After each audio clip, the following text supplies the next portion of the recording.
What's up guys and girls, welcome back to another video. In this one, I'm going to be running through the Strava app. I'm going to be looking at every single feature. Now, whether you have used the Strava app for years or you are brand new to the app, there will be something in this video for you. Whether you are a cyclist, a runner, a swimmer, this video is relevant to you. Now, this is actually the updated version of this video because Strava have just released an update for the app and changed the whole interface, the whole look. Now, as with all my videos, I like to be to the point and have the conclusion up front. I don't want to waste your time. I've also added timestamps to this video, which you can click at the bottom of the video or in the description or the pinned first comment, which allows you to jump around the video to find the part of the video that best suits you. First things first, do you need to pay for Strava? The short answer is no, you can use it for free. Will the average person, the average athlete, need Strava's paid features? No, probably not. When should you pay for Strava? Now, that is a good question. My advice would simply be use the app, and if you come across a feature that you need or you want that is paid, at that moment you can consider paying. And the more times that happens, the more relevant it becomes. Future Jordan here, I forgot to mention, this is a very in-depth video. So if you know someone who has just started using the Strava app, or could do with a helping hand, then do consider sending them this video. I promise if you watch it from beginning to end, you will know everything about the Strava app and how to use it. You'll know the ins and the outs. So I'm just gonna load up the Strava app and I'm going to be on my profile. Now, I'm already logged in and I am a paying member. I have Strava Summit. Summit is what they called all the paid features. Now, in this video, I'm going to do my best to highlight anything that is paid, so it's nice and clear for you guys and girls what you do get with Strava Summit. So I'm on the profile, so in the bottom right, if you click on you will see that your profile appears. We have this navigation up the top, progress, activities and profile. So we want to be on the profile tab. Now at the top, we have the pictures. We have all the pictures from your rides, your activities that you've done. So you can simply click on those and that's going to load them up and you can simply look through them. We also have you have your bio and you have followers and following. So those are people that follow you, obviously, and people that you follow, just like any other social network. If we click on edit profile, that's going to bring us into essentially our personal details and it allows us to update some information in our profile. Now we have your name, city, state, cycling, and we have here this athlete information. Now, I would advise putting this in because Strava can generate automatic data for you. It can estimate certain things. It can estimate power. It can estimate data that's going to help you understand how you're doing. But it can only do that if you tell it certain things. So your age, for example, your weight, your maximum heart rate here, for example, and for me, my functional threshold power as a cyclist. So I arm Strava with that information and then the Strava app is going to estimate things like power on my rides. So I'm just going to click done there and I'm going to go down slightly to the next section and we can see this week's activities. Now we've got ride, run or swim, so we can just swap between them. You can see the weekly activity and you can simply click through the weeks as you wish. That's going to show you how you've done. If we scroll down, we've got things like subscription overview, activities, statistics, routes, segments. These are essentially quick links to other areas of the app. But what I'm going to do is be covering all of those later on in this video. So I'm just going to skip past them for now. Next up, we have the trophy case here. So these are challenges that you've completed, trophies that you've won essentially. So at the bottom, we have clubs and then you can see the clubs that you are part of. You can click through to a club if you like, click back. You can go to all clubs, which takes you to all the clubs you are a member of. So I'm just going to scroll back up to the top and then in the top right up here, we have this share icon. Now, if we click on that, we can then share our profile. So this is a way you can send your profile to someone else. If you have someone that wants to follow you, for example, this is how you would do it nice and quickly. So in the top right, we also have this settings icon. So I'm going to click on the settings icon and this takes you to some important information, some stuff I want to show you in here. So you've got your subscription, whether you have Strava Summit, whether you pay, your auto renew status, etc. That's all quite self-explanatory. Down below, we have some settings you can change. But one thing I wanted to look at is the partner integrations. Now this is services that Strava is linked with, such as Garmin Connect, or in my case here, Pure Gym. Now in the old version of the app, you used to be able to manage them all in here, but it doesn't look like you can actually add integrations here. Maybe they have moved it. But this allows you to look at them and update them. It's quite an important one, so check that feature out. You've also got down here privacy controls. Now, Strava is essentially a social network, and like all social networks, there are privacy settings behind it. So in here, you can select who can see what on your profile, who can see your activities, etc. Now, one thing to keep in mind, if you record a route from your house and your profile is set to open so anyone can see, what that will allow people to do is see where you live. Now, if you go and post loads of pictures of your lovely bike and then post your ride, they can see where your bike is located. So do be mindful of that, which brings me on to down here, privacy zones. Now, privacy zones are essentially an area that will never appear on the map to other people viewing your activities.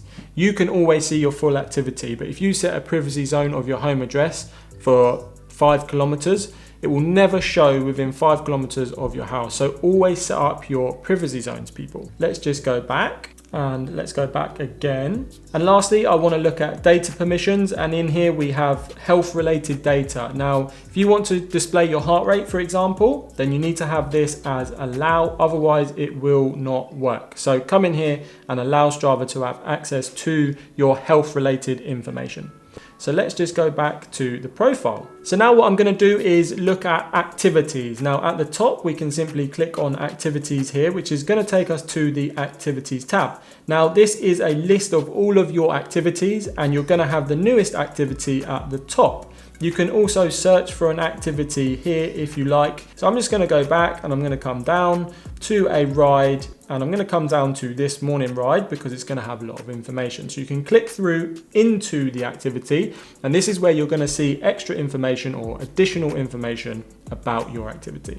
So you can see at the top here, we've got the date and the time. We've also got the map. Now I can click on the map, and what that's going to do is expand. I can zoom in and have a look around and search where it was. Down below, we have these segments. Now, segments are essentially parts of a ride where athletes can compete and compare times. Now, I'm going to explain what they are fully later on in this video, so do stay tuned.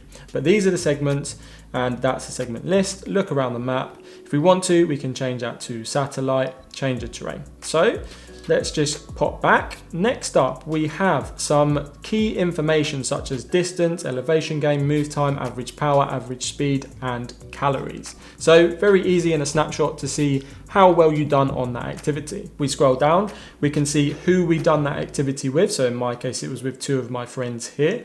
We can see the gear that we've done it on. So in my case, my Giant Defy Advanced 1, which is my bike. You can set that gear up in your profile. I had the Garmin Edge 800, which was my cycle GPS. I have the weather here as well. Now, to display the weather, that is a paid feature. And down below, we have comments. So these are comments on the ride, for example. Just a discussion like any other social network.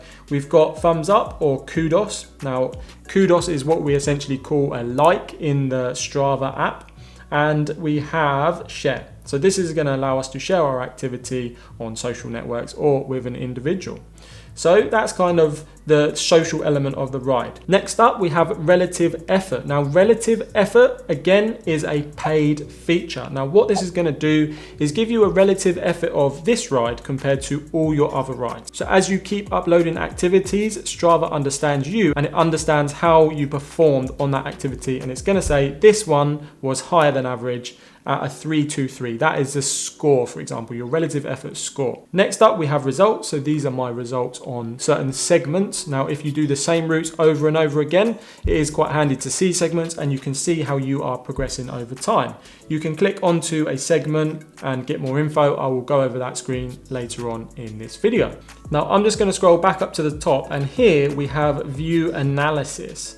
Now, what we have here is a more detailed analysis of the ride. So here we can see our elevation gain and the max elevation, and you can see on this graph where the hills were.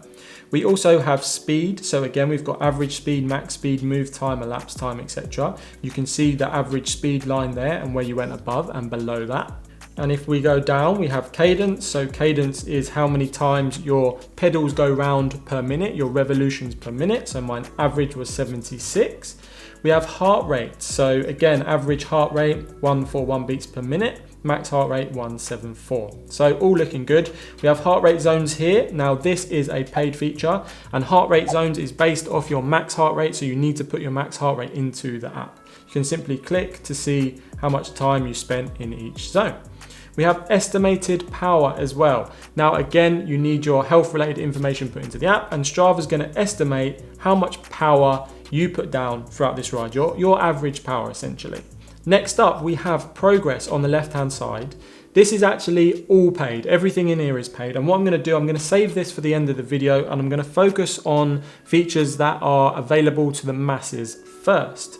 So that is the home tab, which is down in the bottom left, which you could argue is the most popular tab. Now you can see up the top here, I have getting around the app because it's a new layout. So that's Strava telling me we've updated. Thank you very much, Strava. Now, essentially what this is a list of all the activities of the people that you follow. Again, you can click on one that is going to show you the more detailed view. Now, what you see in here is going to vary depending on what the person was tracking. So it may not be as extensive as the data on your own rides or activities. You can go in and view analysis, and that's going to give you some detailed analysis. So let's go back there.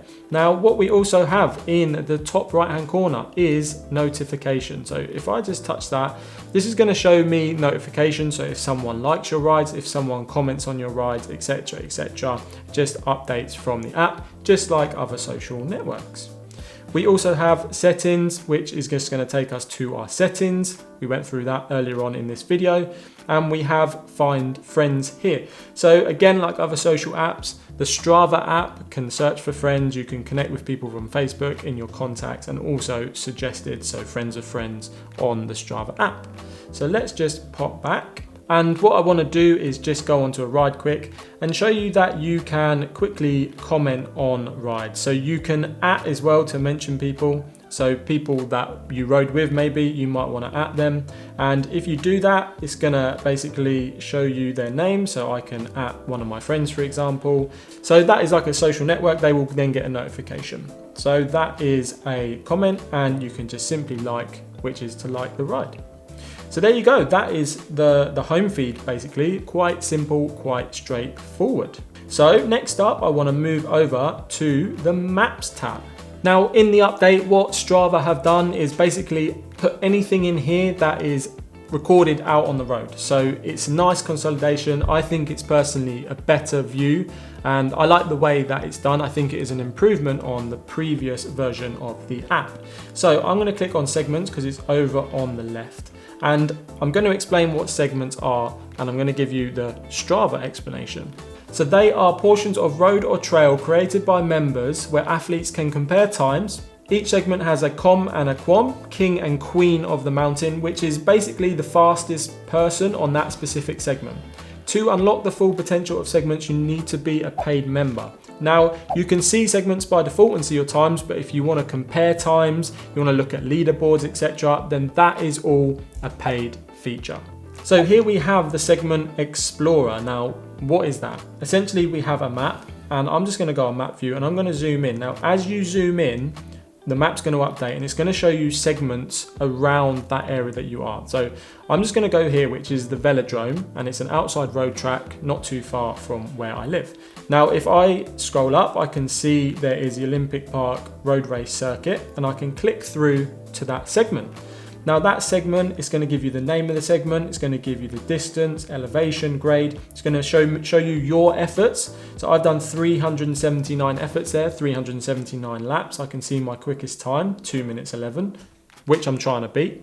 I can click and look at my efforts over time. So you can see it's a timeline here. You can see your watts, etc., your speed. It's really, really in depth. As I said, it's a good way to see how you're progressing over time. So I'm just going to click back. You can also see the leaderboard. Again, this is paid. and you can see the fastest times, max efforts, etc, etc. What is nice with the leaderboards, you can see all time, all women, this year, today, clubs. So it is in depth and you can kind of filter as you wish. Now you can share this segment by clicking on the share icon in the top right hand corner. That is going to allow you to share. You can share with friends. And what I'm going to do is look at this button in the top right, which is directions. Now this is going to take you to the Maps app on your phone, and it's going to direct you to that specific segment. Quite handy indeed. So let's go back to Strava, back to segments. Here you can scroll through as well, and as I said, if you want to change this, you simply can, and you can look around and it's going to update as you move. Now also what we have at the top is segments. We can change the type, so we've got ride and run, so we can swap between the two, so you can see different segments with different activity types. And we've got elevation, we can see different types, so we can see flat and downhill or smaller climbs or bigger climbs. So if you want to filter and go and tackle a segment out on the road, this is how you can search for one.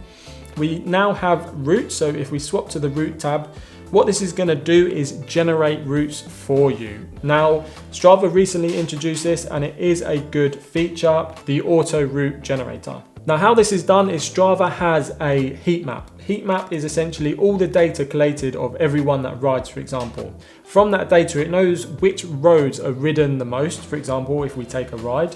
And what it does is it suggests a route for you using the most popular roads. So the most popular roads are most likely the best roads, especially if you're in the countryside, for example. Now it's going to generate 3 routes. You can simply scroll through these routes. I'm just going to change my map type back to standard so we can see. And if we go into the map, we can see them here. The one you have selected is bright and the other 2 are faint.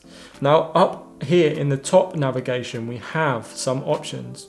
Now we can change from ride, run or walk, so we can swap there. We can change the distance. Now what we can do here is simply change, say, to 10 miles, and that is going to generate routes that are 10 miles. So there you go, you can see it's updated and you can swap between those routes.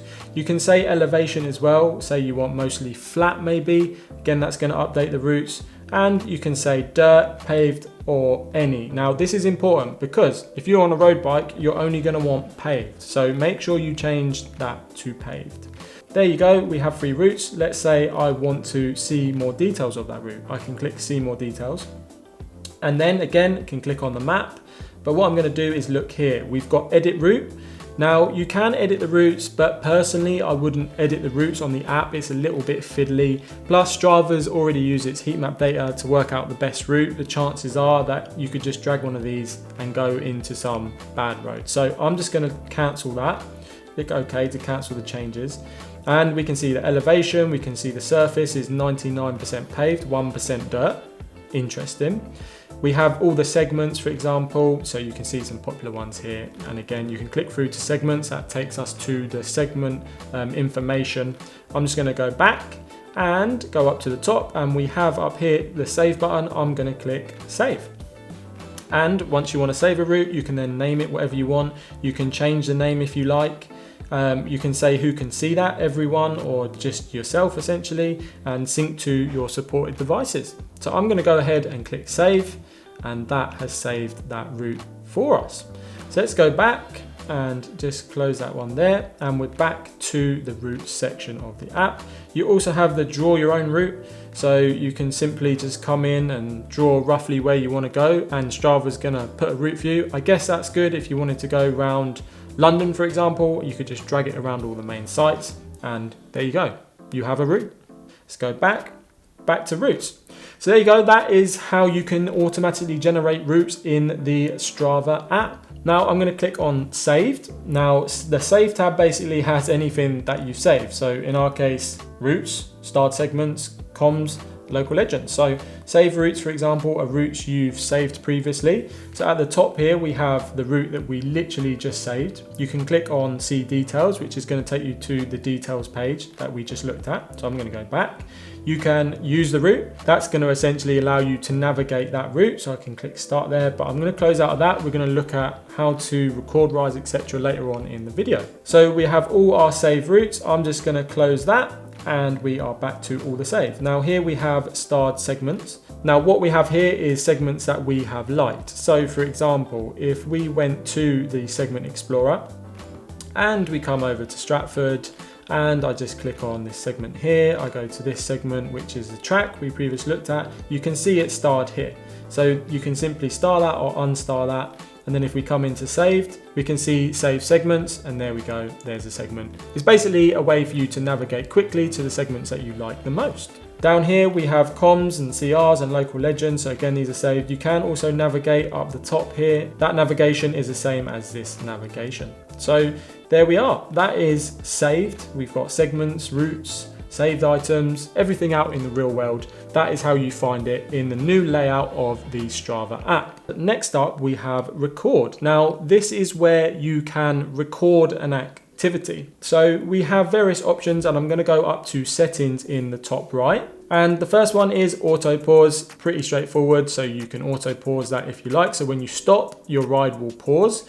You have auto cues, so stop, start, pauses, it's going to tell you those things. We have beacon. Now beacon is a way for you to share your location. So if you're going for a run, for example, and you have beacon on, you can share your location where you're currently running with other people. So a good little safety feature there. I'm going to go back, and we have live on and off. So this is live segments. So when you've done a segment, it's going to notify you essentially that you've started and that you've finished. We have screen display, normal, so keep screen on, timeouts, etc., self-explanatory. We have sensors, and we'll have available sensors here, so we can connect our heart rate monitor only. Again, you can only connect a heart rate monitor to the Strava app, no other sensors. We go back. Now at the bottom, we have our routes. So we can click to our route and we can use a route, for example, which is the same as when we went to the map view. So you can see it's highlighted the maps now. So I'm going to go back to record. Now we have the type of sport. So whether I want to record a run, a ride, a walk, a hike, canoe, e-bike, you name it, it's on here. So I'm going to click off that. We have sensors there. So that's just a quick link to the sensors. And we have beacon. So that's a quick link to the beacon. Now, one thing to note, you have to have GPS signal for recording a ride to work. So if I go back, for example, and I go to record, you'll see at the top here, acquiring GPS, and in green, GPS signal acquired. You need to have that. If you lose signal, your ride will not be tracked. Now I have signal, let's click start, and you can see the timer will start. You can see your speed, so the speed is being worked out by the GPS signal, and you've got your distance there. So what we have is the auto pause has come on because I'm just in the house. So what I'm going to do, I'm going to come up here and I'm going to turn auto pause off so that we can actually see what's going on. So I'm going to click resume. Now we have map here, or we have the data, so you can swap between them. Now I'm going to click stop, and what that does, it shows you that you're stopped, shows you some information about the ride. Now I'm going to click finish, and that's going to take you to the save activity screen. So you need to save your activity once you are done. You can add a title, so you can put whatever you want in here. You can add photos from your ride, so if you were taking pictures. You can select what it was here, so you can change the activity if you like. I'm going to stick with ride.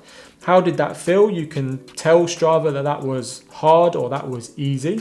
Again, this is going to help Strava understand you as an athlete. And we have here some gear. So I have my bike, my Giant Defy, so I can select the gear. If you have multiple bikes, you can select your bike, description of the ride, etc. Lots and lots of information. Privacy, you can select who can see the ride, so your followers or only you.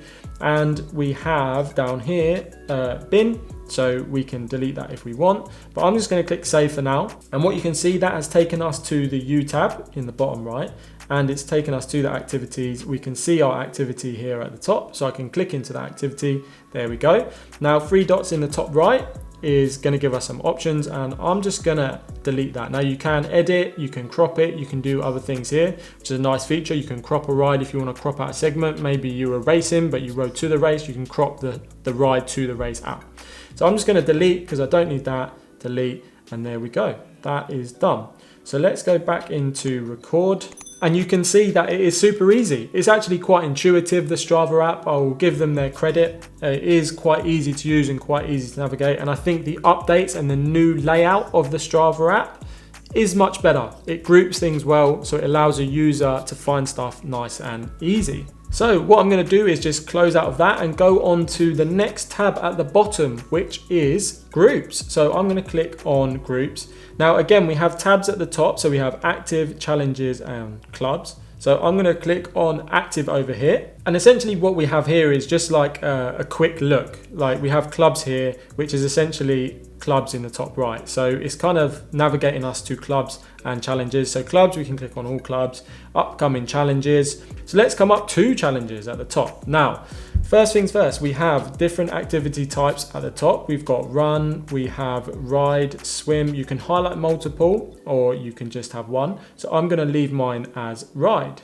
Now we can see the challenges here. So for example, May Cycling Consistency Challenge, ride a total of 800 kilometers within the 1st of May to the 31st of May. And you can simply click join and that's going to join that challenge. So you can see there's lots and lots of challenges here for you to explore, for you to join and take on. You can also at the top filter slightly, so you can say you want a challenge based on time or you want it based on distance. So if I say distance, for example, this is going to show us distance challenges, complete a certain distance. So I'm just going to clear that, and maybe we want to look at another one, which is move time, for example. So record to 420 active minutes. So next up we have clubs. Now clubs is quite an important feature of any sport, if you like. It helps give a competitive edge. And I must admit, the Strava app is pretty damn good at club activities and club data. So what we have first is the clubs that you are part of. Next up, we have popular near you. So these are clubs that are in your local area, located close to you. At the bottom, we've got view all clubs. At the very bottom, we've got view your club's activities. Now, I'm just going to go up to the clubs and I'm going to select the Black Cyclist Network, a club that I'm part of. Now you have lots of information in here. You have description, for example. You have cyclists, so how many people are part of the club, activities, posts. You have lots of detail about the club. You can see all the posts. You can also see upcoming events. Now this is handy because the club may do a club ride. They will put the event on here. You can simply click into that event and you can join that event. And then I'm going to click back again, and that takes us back to the groups page. I'm going to click clubs over here. And at the very bottom, I want to look at view your club's activities. Now this is where you can see activities of everyone who is joined a certain club. So here, for example, Black Cyclist Network, you can swap between the clubs there. And this is going to show me the activities of anyone who is part of that club. Now this is the same as the home feed activities and your activities, exactly the same. So we can scroll through, we can see them, and we can simply click on one. And that's going to show us that ride, show us information about the ride. We can view analysis and results, comment, give kudos, etc. It's exactly the same. So that covers most of the app. We've gone through all the different tabs at the bottom. I've given you all the information you need to use the app effectively and make the most of the Strava app. The last thing though that I wanted to show you was the progress part of you. So if we click on you in the bottom right and go to progress, we can see we have all of this information. Now this is stuff to help you progress. First of all, we can change between ride, run and swim. So I'm going to stick with ride because all of my activities are rides. And we've got this week. So this is our week's activity. So you can see it at a glance. I've done 56 miles and you can just click through as well. So you can see week on week what you've done. So that's weekly activity. We now have goals. So these are goals you can set up specifically for yourself. So what I'm going to do is I'm just going to come here and I'm going to delete this goal. So that's a way to delete a goal. And I'm just going to come to this plus button. I want to create a goal and ride. You can again choose your sport. I'm going to select ride and weekly, and I'm going to set a distance goal and I'm going to say 100 miles. I want to ride 100 miles a week and I'm going to save goal, and that puts that in there.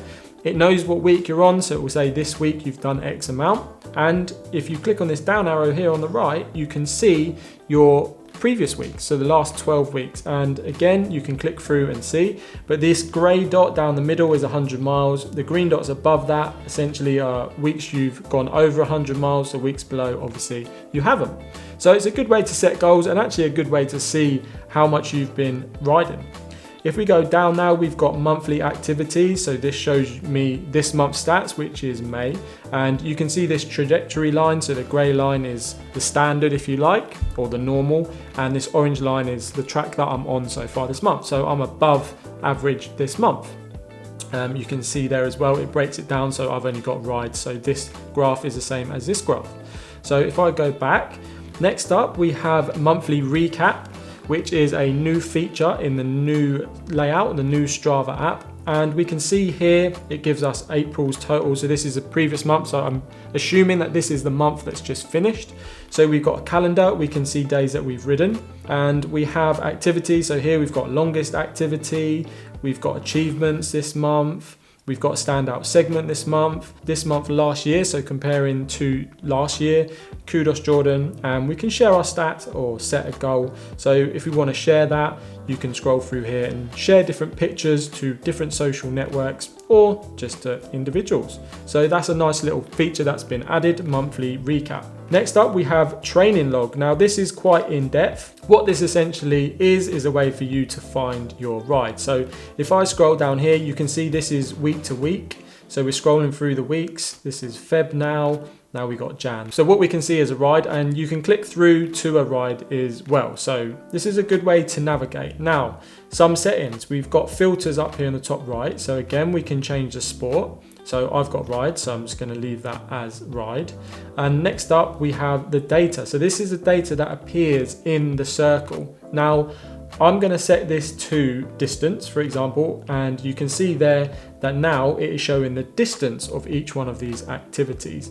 But say we wanted to show relative effort, I'm going to go relative effort, and now we can see there, for example, this 342 was a really hard ride, so I can look at that, that was 65 miles. We've also got this calendar icon in the top right, so I'm just going to click that. This allows you to jump month to month, so if I wanted to go to, say, January 2019, I can just jump there. Nice and easy.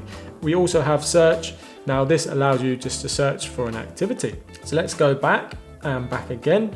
And we've got weekly intensity next. So this shows you your intensity week on week. So if I just scroll across, I can see last week was 686. That was a really high intensity week. And that the week before was only 47. So it's a bit of a jump. So if you're training and building up the amount of riding you're doing, say, or running, then this is a good way to see if you're progressing and how hard you are pushing week on week.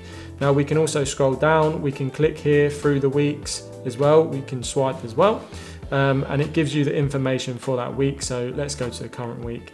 You can see this week, velodrome laps and a lunch ride. So very, very handy actually to see that one, because if you're feeling really fatigued and really tired, you can come in here and you can see maybe like the previous week, you had a really hard week. So let's go back. And lastly, we have monthly fitness. And we can swap this to see 3 months, 6 months, 1 year. Now I'm going to leave this 1 year because it paints a picture. This is where I started riding properly on the left hand side over here. I had a 27, a score of 27. I went up in May last year. I was at 80, dropped down over winter, and now I'm on the road back up.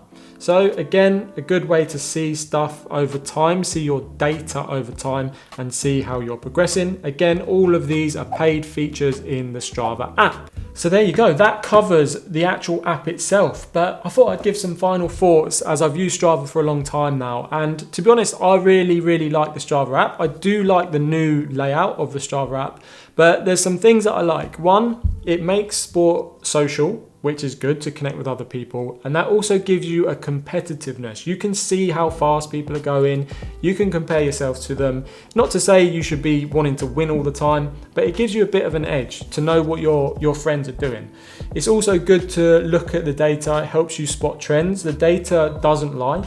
And if you are serious, or as you become more serious, the Strava app helps you track that. You may start with just the basic features and think, you know what, I don't need to pay for Strava Premium, and then give it a year, you might be riding 50 to 100, 200 miles a week, and you're thinking, I need Strava Premium, I want to see that data. And that's essentially what happened to me. That was my journey. Now, on the flip side to that, I do want to mention that you can get lost in the data as well. So sometimes you need to just listen to your body. You know, the data is the data and it helps you spot trends, but you understand you better than anyone else. And I say that in all my videos. So it's easy to get lost in the data and it become a numbers game. You know, you've got to remember that it's an enjoyable thing. And if you just want to go and ride and enjoy your rides, then do that. If you don't want to track, don't have to track all your rides. So yeah, I just wanted to drop that in just in case everyone feels like, I have to upload it. If I didn't put it on Strava, it didn't happen. In my opinion, that's not the case. You do you, and the app can enhance your riding or your activity, whatever it may be. Now, if you learned something new in this video, do consider subscribing. I have plenty more videos on the way. If you like the video, big thumbs up, hit the thumbs up button. It will help this video do well and help the channel grow, which will be greatly appreciated by myself. And as always, beautiful people, until the next one, self-love and safe riding.